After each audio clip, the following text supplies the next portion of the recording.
friends, now that Kashmir has been totally integrated with the rest of India after the abolition of Article 370 and 35A, some of my friends have been asking me for my opinion on the implications of this government action. People want to know how I feel about either the consequences or the precedents of this particular act of the government. Let me make one thing clear to you. I am neither a legal expert, nor a constitutional expert, nor a political expert, but as a somewhat responsible or possibly intelligent common man, I shall just pass on to you my reactions to it from what I have read about it, what I feel about it as a nationalist. There are three words in English language that you must know the difference among. One is identity, another is separatism, the third one is excellence, distinctiveness. The so-called Hurriyat people and the erstwhile rulers of Kashmir, the Abdullah family and the Mufti family and the other people, they used to use this word Kashmiriyat very often. I was given to understand Kashmiriyat meant therefore the preservation of the speciality of Kashmir, the cultural speciality of Kashmir within the framework of the national integrated picture of the total India. Kashmiriyat outside the national scope is meaningless. It's almost anti-India. Now this word has been torn into several directions to mean so far in the last 70 years a separateness politically, possibly religiously, they call it culturally, a total breakaway from the rest of India, but expecting financial support, military support, lots of funding for their mischievous activities in the name of Kashmiriyat. Now what this abolition of 370 has done is the total integration, as I said a little earlier. What does this integration mean? Is it against Kashmiriyat?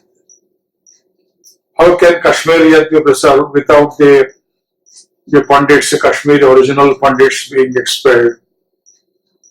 What the Muslim separatists have been trying to do all these years is to claim for themselves Kashmiriyat in the sense of a separate Muslim identity oriented towards Pakistan's interests or oriented towards the Arabic interests, with their nationality being neither Arabic nor Islamic nor Pakistani.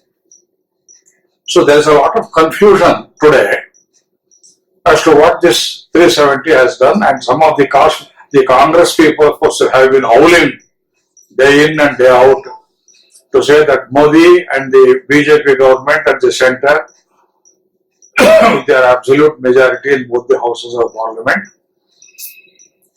they have destroyed the speciality status given to Kashmir by the Nehru family, preserved all these years, and therefore more disasters are coming. And Chidambaram, one of the architects of this mischief, has been very articulate last week in the newspapers, saying that hereafter the abolition of Article 370 will further lead to the imposition of Hindu Rashtra as a nation, removing the idea of India. I shall explain what these differences mean.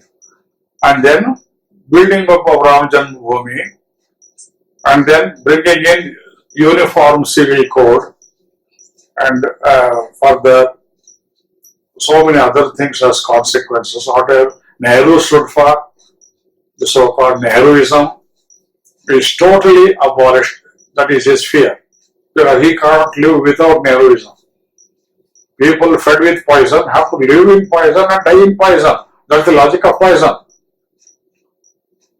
What Modi ji has done, what Shah has done, what the present central government has done, is nothing but integration of Kashmir with the rest of the country. What does this integration mean? Was there no integration earlier?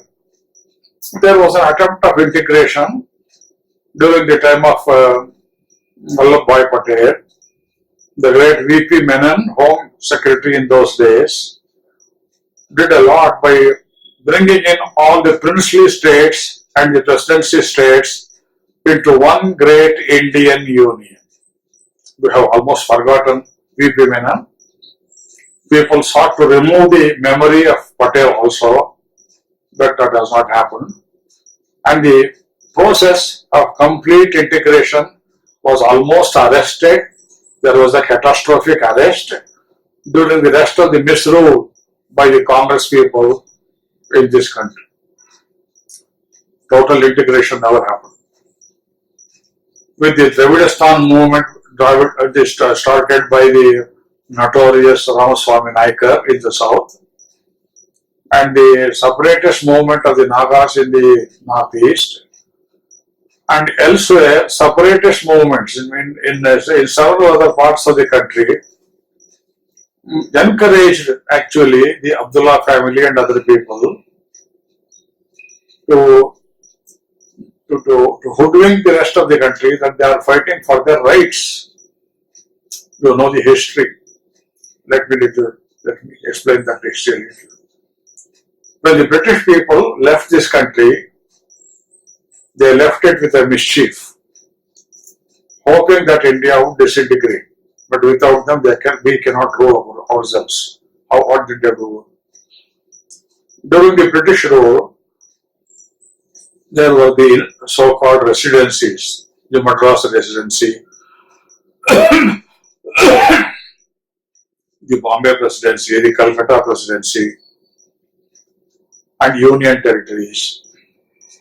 And then the princely states, Mysore was one, the erstwhile Travancore was one, Hyderabad was one, Junagadh was one, several other ones. In Madhya Pradesh alone, there were more than a princely states. Rajasthan, for example. VP Menon integrated all these things together. Unfortunately, some of the state rulers in those days had a wrong hope that they could maintain their separateness from the rest of the Indian Union. The Nizam of Hyderabad wanted to break away from the Union, and the Travancore ruler, under the misguidance of the great C.P. Ramaswamy Iyer, very great intellect no doubt, he thought his duty was to support the ruler of Travancore in those days. He appealed to the centre that they don't want to join the Indian Union or the Pakistani Union. They wanted to be a buffer, a totally different state. But VP Menon and Sardar Patel brought them all together.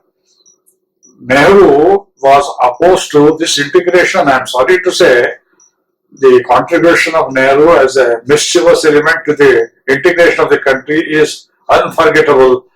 And like several other people, I also join in recommending that the Bharat Ratna given to him may be withdrawn immediately, and culprits must be shown as culprits only. And let me continue this in the second part.